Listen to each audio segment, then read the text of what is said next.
Hi Ian. I understand you're standing for the Leicestershire County Council elections for Birstall.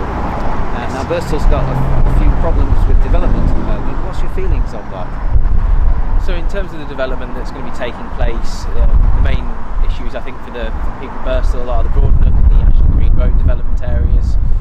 They're going to be bringing a lot of homes into the area, which we do need for now and into the future. The problem being is if they're not done properly, we're going to end up with increased urban sprawl. We're just going to end up with a sea of houses being built, and that's not something that people need. It's not something that people want, because it doesn't allow us to have the area that we need to build a community. If we don't have our green spaces, we don't have our local businesses, and we don't have the amenities put into place, including our schools and infrastructure in terms of transport, we're not going to be able to have a sustainable community. They're just going to end up being increased urban sprawl and areas that ultimately become a negative perception going forward, which means that any further development is also going to be seen as a negative impact.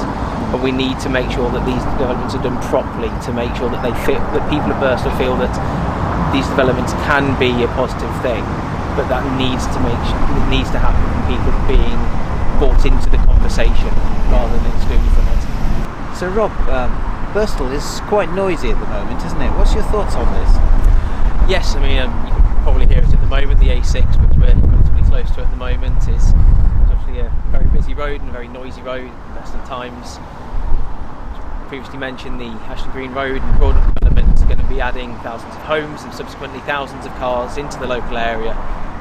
The noise that we currently hear is only going to increase, and it's not something that people, I think certainly over the lockdown period, want to return to, and there are ways and means of being able to cope with that. We can build in better banking, we can build in tree banks and grass banks to help minimise the noise that people hear on a daily basis. The continuous drone of cars isn't exactly a pleasant noise we want to be able to hear. Putting in the infrastructure such as the banking with the grass and the trees, not only can we reduce noise, we can help reduce the air pollution as well, giving us all a better quality of life. There's been several reports done in the previous few years to show that the area around Birstall has got high, potentially dangerous air quality levels.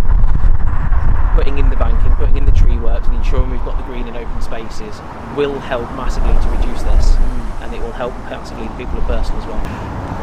Do you feel that Birstall has got adequate facilities from a transport perspective?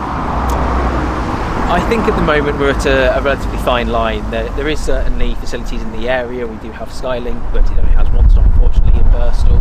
We have the Park and Ride scheme, but I feel that that's a little bit underutilised and could be developed, certainly in terms of where people can get to from utilising it.